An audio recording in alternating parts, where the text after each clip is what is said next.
Welcome back to మనం TV. నేను మీ పవన్ పేసోడా. మనతో పాటు సీనియర్ జర్నలిస్ట్ కట్టా కార్తిక్ గారు ఉన్నారు. ఆయనతో మాట్లాడే ప్రయత్నం చేద్దాం. అన్న నమస్తే. నమస్తే పవన్. 2016 సెప్టెంబర్ సర్జికల్ స్ట్రైక్స్ మళ్ళీ జరగబోతున్నాయా? ఇండియా వ్యూహం ఏంటి? నిన్న జరిగినటువంటి ఉగ్రదాడికి ప్రతీకార చర్యగా ఇండియా వేసే నెక్స్ట్ స్టెప్ ఏంటి? భారత యువత నుంచి ప్రజల నుంచి చాలా పెద్ద డిమాండ్, ఖచ్చితంగా ప్రతీకారం కావాలి, we need and we want అని చెప్పేసి చాలా పెద్ద ఎత్తున డిమాండ్ వినపడుతున్నాయి. ప్రభుత్వం కూడా చాలా సీరియస్గా రియాక్ట్ అయింది. సౌదీ అరేబియా పర్యటనలో ఉన్నటువంటి ప్రధాని మోడీ గారు అర్జెంటుగా అర్ధాంతరంగా దాన్ని ముగించుకొని వెంటనే వెనక్కి వచ్చి ఇమీడియట్లీ క్యాబినెట్ మీటింగ్ పెట్టారు. ఇంకో పక్కన కేంద్ర హోంశాఖ మంత్రి అమిత్ షా గారు స్వయంగా ఆ ప్లేస్కి వెళ్ళారు, మొత్తం పరిస్థితులను గమనించారు, అక్కడ ఉన్న వాళ్ళతో మాట్లాడే ప్రయత్నం చేశారు, వాస్తవాలు మొత్తం కూడా తెలుసుకునే ప్రయత్నం చేశారు. రివెంజ్ ప్లాన్ ఆల్రెడీ సిద్ధమైపోయింది, ఆల్రెడీ యాక్షన్ నడుస్తుంది. అంటే పాకిస్తాన్తో దౌత్యపరమైనటువంటి అన్ని సంబంధాలను తెంచుకోవడానికి భారతదేశం సిద్ధపడింది. ఇప్పటికే ఆంక్షలు పెట్టింది. పాకిస్తాన్ నుంచి మన దేశానికి వీసా మీద వచ్చిన వాళ్ళందరూ కూడా వెనక్కి వెళ్ళిపోమని చెప్పేసి ఒక వారంలో ఇక్కడ ఉన్న వాళ్ళటువంటి పాకిస్తాన్ టూరిస్టులు కావచ్చు, అక్కడ ఉన్నటువంటి ఆ దేశ వాసులు కావచ్చు, వారంలో వెళ్ళిపోవాలని చెప్పింది. సింధు జలాలని అక్కడ ఆపివేయడం జరిగింది. పాకిస్తాన్తో ఉన్నటువంటి దౌత్య సంబంధాలు, అంటే విదేశాలతో ఉన్నటువంటి దౌత్య సంబంధాల్లో భాగంగా పాకిస్తాన్తో కూడా మన దేశానికి కొన్ని దౌత్య సంబంధాలు ఉన్నాయి, వాటిని కూడా కట్ చేయడం జరిగింది. నిజానికి పవన్, గత దాడుల కంటే కూడా ఇది భిన్నమైనది. ఎందుకు భిన్నమైనది అంటే ఒక 10 కారణాలు ఉన్నాయి. ఇప్పుడు భారత ప్రభుత్వం చాలా సీరియస్గా రియాక్ట్ కాబోతుంది. గతానికంటే భిన్నంగా, గతంలో సర్జికల్ స్ట్రైక్స్ మాత్రమే జరిగాయి, అంతకు మించి ఇప్పుడు జరగబోతున్నాయి అని చెప్పడానికి ఒక 10 కారణాలు చెప్తాను నేను. ఎందుకంటే దిస్ ఇస్ టైమింగ్. వాళ్ళు దాడి చేసిన టైమింగ్ అనేది చాలా క్లియర్గా చూడు. ఒకవైపు అమెరికా ఉపాధ్యక్షుడు సతీ సమేతంగా కుటుంబంతో కలిసి భారతదేశానికి వచ్చారు, పర్యటిస్తూ ఉన్నారు. భారత ప్రధానితో మీటింగ్ అయ్యారు. వాళ్ళ భార్య ఎవరైతే ఉషా ఉన్నారో ఆవిడ మన తెలుగు ఆవిడ కూడా అనేక దౌత్యపరమైన ఒప్పందాలు అమెరికాతో మనకు కుదురుతూ ఉన్నాయి. వాణిజ్యపరంగా అమెరికాతో సంబంధాలు మెరుగుపడతా ఉన్నాయి. ఒకవైపు అమెరికా చైనా మధ్య దౌత్య సంబంధాలు కనుమరుగైపోతా ఉన్నాయి, కట్ అవుతా ఉన్నాయి. అదే క్రమంలో వాళ్ళకి ఇంకో మిత్రుడిగా అమెరికాకి భారత్ కనపడతా ఉన్నాడు. ఇది చైనాకి పాకిస్తాన్కి గిట్టని విషయం. 1 2 ఇప్పుడు మనం సౌదీ అరేబియా పర్యటనలో ప్రధానమంత్రి మోడీ గారు ఉన్నారు. అది ముస్లిం కంట్రీ, ఇస్లామిక్ కంట్రీ, ఇస్లాం స్పిరిచువల్ హెడ్ కంట్రీ అని కూడా అంటారు దాన్ని. అలాంటి చోట భారత ప్రధానికి గ్రాండ్ వెల్కమ్, మామూలు వెల్కమ్ కాదు, గ్రాండ్ వెల్కమ్ పలికారు. సౌదీ అరేబియా పెట్టుబడులు భారతదేశంలోకి రాబోతా ఉన్నాయి. ఇది పాకిస్తాన్ నచ్చట్లేదు. ఒక ఇస్లామిక్ కంట్రీగా మమ్మల్ని రేకట్లేదు కానీ భారతదేశంతో ఎందుకు సంబంధాలు మెయింటైన్ చేస్తున్నారు అనేది పాకిస్తాన్ యొక్క ప్రశ్న. మరి పాకిస్తాన్ నమ్మకమైన మిత్రుడిగా ఉంటే కదా మెయింటైన్ చేసేది. భారతదేశం నమ్మకంగా ఉంటున్నారు. భారతదేశం అభివృద్ధికి అవకాశం ఉన్నటువంటి దేశంగా కనపడతా ఉంది కాబట్టి సౌదీ అరేబియా ఫ్రెండ్షిప్ చేస్తూ ఉంది. ఇది పాకిస్తాన్కి నచ్చినటువంటి విషయం. నెంబర్ 2 అంటే దీన్ని డిస్టర్బ్ చేయాలి. సౌదీ అరేబియా పర్యటనని, పెట్టుబడిని డిస్టర్బ్ చేయాలి. అమెరికా పర్యటన, అమెరికా ఉపాధ్యక్షుడి పర్యటన, ఒప్పందాన్ని డిస్టర్బ్ చేయాలి. ఈ 2 ప్లాన్లు. 3వ ప్లాను అమర్నాథ్ యాత్ర స్టార్ట్ కాబోతా ఉంది. గతంలో ఏం చేసేవాళ్ళంటే అమర్నాథ్ యాత్ర స్టార్ట్ అయిన తర్వాత యాత్రికుల మీద దాడి చేసేవాళ్ళు. ఇప్పుడు ఒకసారి యాత్ర స్టార్ట్ అయిందంటే సెక్యూరిటీ మామూలుగా ఉంటుంది. ఆకాశంలో డ్రోన్ కెమెరాలు, గ్రౌండ్ లెవెల్లో కూడా సెక్యూరిటీ అంచెలంచెలుగా ఉంటా ఉంది. చాలా టైట్ చేశారు. కాబట్టి ఒకసారి స్టార్ట్ అయిన తర్వాత వాళ్ళు ఏం చేద్దాం అనుకున్నా కుదిరేది కాదు. కాబట్టి ముందుగానే డిస్టర్బ్ చేద్దాం. ఇప్పుడు ఆన్లైన్ రిజిస్ట్రేషన్ స్టార్ట్ అయిన ఏప్రిల్ 14 నుంచి. సో ఈ డిస్టర్బ్ చేస్తే యాత్రకు వచ్చే వాళ్ళు ఆగిపోతారు అనేటువంటిది 3వ కారణం. 4వ కారణం 2 కాశ్మీర్లు. ఒకటి పాకిస్తాన్ చేతుల్లో ఆక్రమించబడ్డటువంటి పిఓకే, పాక్ ఆక్రమిత కాశ్మీర్. 2 భారత భూభాగంలో భాగంగా భారత ప్రభుత్వ ఆధీనంలో ఉన్నటువంటి కాశ్మీర్. ఈ 2 కాశ్మీర్ల మధ్య స్వచ్ఛమైన క్లియర్ కట్ తేడా కనపడుతోంది. ఒకవైపు ఏమో పాకిస్తాన్ చేతుల్లో ఉన్నటువంటి కాశ్మీర్లో ఆకలి, పేదరికం, నిరుద్యోగం తీవ్రంగా పరిగణిస్తూ ఉన్నాయి. ఇంకోవైపు భారత భూభాగాల్లో ఉన్నటువంటి కాశ్మీర్లో అభివృద్ధి కనపడతా ఉంది. అక్కడ ప్రజల చేతుల్లో ఆదాయం కనపడతా ఉంది. వాళ్ళు పర్యాటక రంగాన్ని బేస్ చేసుకొని చాలా డెవలప్ అవుతా ఉన్నారు. ఇది నచ్చినటువంటి పరిణామం. ఇది అంటే ఇంకో విషయం ఏంటంటే పిఓకి వాళ్ళే ప్రశ్నిస్తున్నారు, మేము ఇండియాలో కలిసిపోతాం, మాకు ఇక్కడ అభివృద్ధి లేదు, పేదరికం ఉంది, నిరుద్యోగం ఉందని చెప్పేసి. అంటే వీళ్ళని ఏదో ఒకటి చేసి మభ్య పెట్టాలి, అని చెప్పేసి కాశ్మీర్లో చేసిన దాడి. రెండోది, ఐదోది, కాశ్మీరీ ప్రజలకి మిగతా రాష్ట్రాల్లో ఉన్న ఇండియన్స్కి మధ్య కనెక్టివిటీ పెరుగుతుంది. ఇతర దేశాల నుంచి కాశ్మీర్కి పర్యాటక పోయినప్పుడు, అంటే ఇచ్చిపుచ్చుకున్న దూరం కదా, పర్యాటకం పోయినప్పుడు మనం అక్కడ ఏదో కొంటాము, అక్కడ వాళ్ళ తీరుని చూస్తాము, వాళ్ళతో మాట్లాడతాము, అంటే మనం వాళ్ళ కస్టమర్స్ గా మారిపోతున్నాం. ఆ క్రమంలో వాళ్ళకి మనకి పెరుగుతున్న బాండింగ్. గతంలో ఏంటంటే కాశ్మీర్కి మిగతా దేశంలో ఉన్నటువంటి ఇండియన్స్ కి మధ్య కొంత కనెక్టివిటీ గ్యాప్ ఉండేది, అక్కడికి అందరూ పోయగలిగే పరిస్థితులు ఉండే కావు. ఇప్పుడు అది తెగిపోతుంది.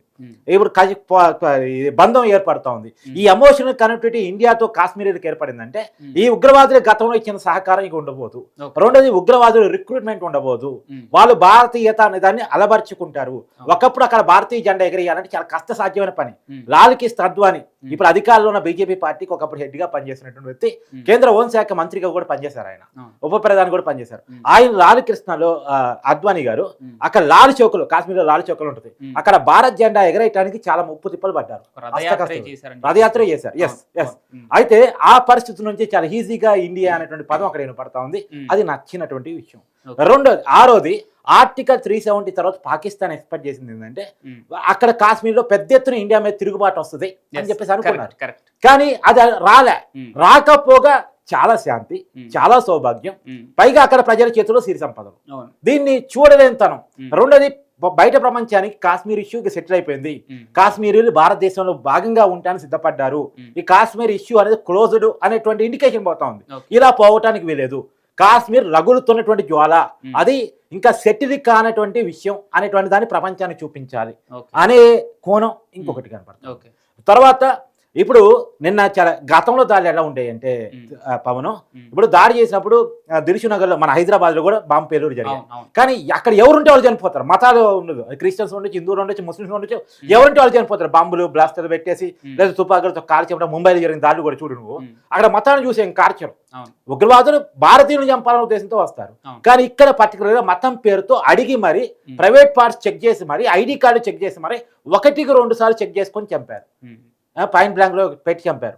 ఎందుకు ఇలా చంపారు అంటే ఇక్కడ ఇప్పుడు ముస్లింలు హిందువులను చంపారు అన్నదే బయటికి పోవాలి. దానివల్ల భారతదేశంలో ఇంటర్నల్ గా హిందువులకి ముస్లిం మధ్య గొడవలు వస్తాయి. ఈ గొడవలు భారతదేశ అంతర్భాగంగా ఇబ్బందులు వస్తాయి. ఇప్పుడు ఆల్రెడీ మొన్న వక్ఫ్ యాక్ట్ తర్వాత కొంత ముస్లింలు అలజడి ఉంది అనేటువంటిది బయట ప్రపంచంలో పాకిస్తాన్, ఆఫ్ఘనిస్తాన్, బంగ్లాదేశ్ లాంటి దేశాలు బయటకు ఎస్టాబ్లిష్ చేస్తా ఉన్నాయి. ఇది కానీ వాళ్ళు అనుకున్నంతగా ఇవి రాలే. ఇప్పుడు ఇది కూడా కలగలిపితే అంటే ఇండియాలో మైనార్టీలు కొంత ఇన్సెక్యూరిటీగా ఉన్నారు, ఎందుకంటే ఎన్డీఏ వల్ల అని చెప్పేసి నిరూపించాలని ప్రయత్నం చేస్తున్నారు.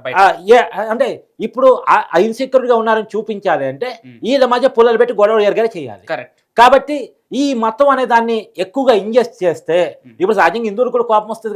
26 మంది హిందువులను పేరు పెట్టి మరి చంపారు అంటే సహజంగా భావోద్వేగాలు ఎవరికైనా లేగుతాయి కదా. ఆ భావోద్వేగాల్లో నుంచి ఇక్కడ ఉంటున్న ముస్లింస్ మీద ఏమన్నా దాడి జరిగితే దాన్ని అంతర్జాతీయ సమాజానికి చూపించేసి భారతదేశంలో ఇంటర్నల్ వార్ జరుగుతుంది అనే దాన్ని ఎస్టాబ్లిష్ చేద్దాం అనేటువంటిది ఒక ప్రయత్నం. తర్వాత ఇది ఈ అన్నిటికంటే కూడా ఇంకా పాకిస్తాన్ అడుక్కునే చేతిలో ఉంది. రొట్టెల కోసం యుద్ధం చేసుకునే పరిస్థితిలో ఉంది. రొట్టెల కోసం, ఒక పూట చపాతీ కోసం యుద్ధం జరిగే పరిస్థితి పాకిస్తాన్లో ఆ పరిస్థితి ఉంది. ఇలా భారతదేశం ఆ పరిస్థితి లేదు. ప్రపంచ 5వ ఆర్థిక శక్తిగా ఎదుగుతోంది, దేశ దినాభివృద్ధి చెందుతా ఉంది, భారతదేశం వైపు పెట్టుబడులు ఆకర్షించబోతా ఉన్నాయి. జియోగ్రాఫికల్ గా భారతదేశం యొక్క ఇంపార్టెన్స్ పెరుగుతా ఉంది. కాబట్టి దీన్ని దెబ్బతీయాలి, పెట్టుబడులు దెబ్బతీయాలి, జియోగ్రాఫికల్ గా భారతదేశం దెబ్బతీయాలి, భారతదేశంలో కూడా ఇంటర్నల్ వార్ సృష్టించాలి. తర్వాత 9వది పాకిస్తాన్ లో పొలిటికల్ సిస్టమ్ బాగాలేదు. ఇమ్రాన్ ఖాన్ అరెస్ట్ అయిన తర్వాత కూడా ఇప్పటికీ వాళ్ళ దేశ ప్రధాని అవినీతి కేసులు వెంటాడుతున్నటువంటి పరిస్థితి. వాళ్ళ దేశంలో ఒక రకమైనటువంటి ఇది లేదు. అంటే పాకిస్తాన్ ప్రజలు మళ్ళా ఆ ప్రభుత్వం పట్ల ఆకర్షితులు కావాలంటే వాళ్ళు భారతదేశం మీద ఏదో ఒకటి చేసామని పేరు చెప్పుకోగలగాలి. అందుకని అక్కడ ప్రజల్లో మతం అనే ఒక ఫీలింగ్ ఉంటుంది. కాబట్టి భావోద్వేగాలను కనుక కనెక్ట్ చేసుకోగలిగితే ఆ ప్రజలు తిరుగుబాటును ఆపుకోవచ్చు అనే దానికోసం చేస్తున్నటువంటి పని. ఇంకోటి, పాకిస్తాన్ ఆర్థిక పరిస్థితుల మీద, పాకిస్తాన్ లో జరుగుతున్న ఇంటర్నల్ వార్ మీద, నాట్ ఓన్లీ పాకిస్తాను, ఆఫ్ఘనిస్తాను, బంగ్లాదేశ్, ఈ 3 కంట్రీలు ఇప్పుడు ఏకమైపోయాయి. ఈ 3 కంట్రీల పరిస్థితి బాగాలేదు, భారతదేశానికి బోర్డర్స్ లో ఉంటాయి. ఇప్పుడు ఆఫ్ఘనిస్తాన్ అమాజ్ చేతుల్లో ఉంది, బంగ్లాదేశ్ ఏ పరిస్థితిలో ఉందో నీకు తెలుసు, ఇంటర్నల్ తిరుగుబాటు వచ్చి ప్రధానమంత్రిని బయటకు నెట్టేసిన పరిస్థితి మనం చూస్తాం. సో పాకిస్తాన్ కూడా అదే పరిస్థితిలో ఉంది. ఈ 3 దేశాలు బాగున్నటువంటి వారలేనితనం, కుళ్ళుబొడతనం అంటారు కదా, అలాంటి పరిస్థితుల్లో నుంచి ఏమి చెయ్యాలో తెలియక బాగున్నోడి మీద పడి ఏడ్చే పద్ధతి. డైరెక్ట్ గా యుద్ధం చేసే దమ్ము లేదు. దుబాగులు ధరించినటువంటి ఆర్మీ మీదకి వచ్చి యుద్ధం చేసే కెపాసిటీ లేదు. ఉమ్, ఇప్పుడు ఏం చేయాలి?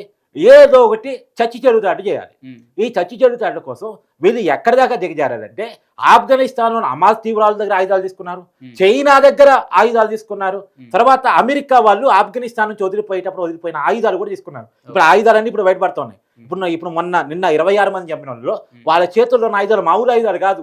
ఒకటి పాకిస్తానీ ఆయుధాలు, 2 హమాస్ చేతుల్లో ఉన్నటువంటి అమెరికా వదిలిపోయినటువంటి ఆయుధాలు, 3 చైనా ఆయుధాలు, చైనా తుపాకులు చాలా క్లియర్గా కనపడుతున్నాయి. ఈ 4వది అసలు ఇక్కడ సంబంధం లేకుండా పాకిస్తాన్ ఇజ్రాయెల్ మధ్య యుద్ధం నడుస్తుంది.